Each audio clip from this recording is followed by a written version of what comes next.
Welcome back to Robin Reviews. Today we're talking about Pokemon. Gotta catch them all. A few years ago I got onto this Pokeball thing when Pokemon released the Master Ball. The biggest difference between the Master Ball and some of the other balls that they've put out, like the Pokeball here, the Great Ball, Ultra Ball, and a few others, is the fact that the Master Ball was limited to 5,000 pieces. Anyone who has one has a specific number that's theirs, so you could have number 1 or 4,999 or anywhere in between, or 5,000. The downside is when Pokemon did that, or when any company does that, is you know almost automatically that they're going to be more expensive. So I didn't go get one of those, but luckily Pokemon started to release these, which are replicas. Right away you'll notice two things on the screen. We'll start with the box.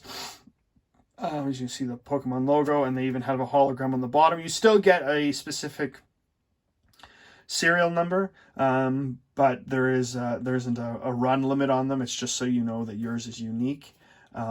It's quite a nice finish on it.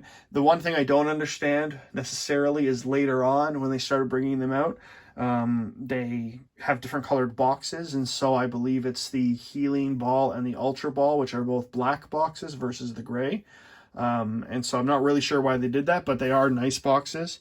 The ring that I've shown you here, it's not for engagement purposes, but it does serve a purpose, and so in a few minutes I'll show you. But the box, when you open, I actually took the Pokeball out for display purposes, but it flashes green. But what's nice is if you tap the front, you change color, so it has yellow, blue, I want to say pink, and then kind of teal, greenish, white, red, and then it comes back to green, and so it's nice. The neat thing is, and maybe I'll show one of them in the later videos, but depending on which Pokeballs you have, you can actually kind of color coordinate. And so, for example, I have the Ultra Ball, which is kind of a combination of white, black, and yellow. And so in that one, when you open the box, it swirls yellow because it matches. And so I'm going to stick with green here because it is the OG. And so when you open it, there's obviously going to be a ball inside, but it actually looks quite nice when you look at it like that, and it's flashing the color around the bottom.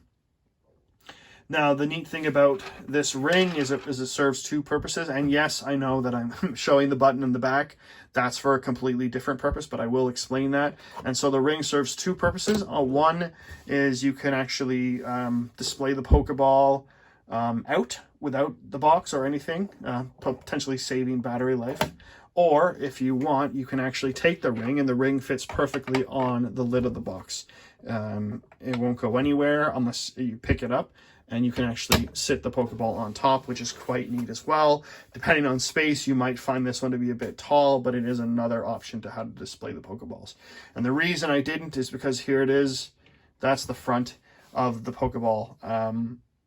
There's already a few things I haven't even shown you, which I'm very excited about, and the reason why I collect these. One, which unfortunately I can't demonstrate in the video, is it's actually got a good weight to it. It certainly helps people to know don't throw them at Pokemons or animals or people or anyone. But it's nice to know that they've invested good weight into these so that they're not just light. Now you have the classic function where if you press the button, it will tell you, it'll flash and it'll tell you if you got caught or not. So let's see if I'm lucky. So if you can't see there, that is green. I got caught. That was good. It also does red. The neat thing that you can do if you double tap the button is you can actually change the color in the middle. So that's red now. And if you double tap again, it becomes green. And I don't know if you picked up on that, but one of my favorite functions, which I was trying to display without saying, is, and I don't understand it because I'm not an engineer, but this ball has a proximity sensor. And so for display purposes, it's neat if you have them and you kind of go out to reach for one, and as you reach for one, it glows without even touching it. You can see green off. And so when I say double tap it, you can actually change the proximity sensor color. And so that's the classic white. And anytime you touch it, as you get closer, see it's faint there, and touching it, it's really lit up, which I think is pretty cool.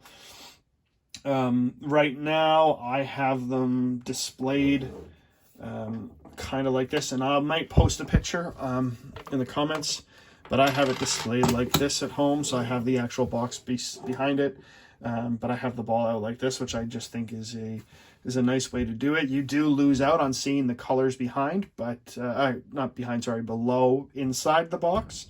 But in terms of space saving, it's just a nice way to have them out. And when you have more than one and they're lined up, it is quite nice to do. And it's great if you know them all or have them all. I might even post a picture on the comments of all the different ones you can get. I certainly don't want the Wand Company to come out with a whole bunch. The Wand Company is literally thewandcompany.com. They do other things as well, but that's somewhere you can go and you can actually read about the releases of the Pokeballs, which ones they have, where you can buy them, whether they have exclusivity or not. Anyway, it's just a fun little thing. It's another thing I enjoy, which is why I am doing these videos. If anyone is curious, I do have a favorite Pokemon. It's Squirtle. I don't really know why. I just think he's fantastic. And I even have, eventually I'll show Pokemon Funko. But the one thing I will say, Funko, if you're listening, which I highly doubt, but I'm going to put it out there anyway. Funko, if you're listening, somehow if you can make us a Ditto Funko Pop, that would be great. You could even have, you know, a Squirtle Funko, but it says Ditto on the bottom, and then a Chase where it's actually Squirtle, or vice versa. But I just think it's this really cool opportunity that you could take advantage of. And Funko, if you want some motivation to do that, in the Pokemon Go series that recently came out, some of the cards were Ditto, and so in the very bottom left corner there was a little icon of Ditto, and it meant that you could actually peel the front of the card, which was a sticker, to find your Pokemon Go Ditto card. And so Funko, it's your turn now. Let's see what you can do. You could even have Ditto as the pop, but then maybe have different pictures on the back or the sides. The world's your oyster, Funko. You make lots of stuff already, so we can do that. Maybe also Snorlax, but you know what? I could talk for hours about all the different things Funko could do. They do a great job, and the Wand Company has done a great job with these. And hopefully through more of my videos, you get to see things I enjoy and maybe pick up some things that you like as well, or find some things you didn't know you needed in your life. Either way, thanks for watching.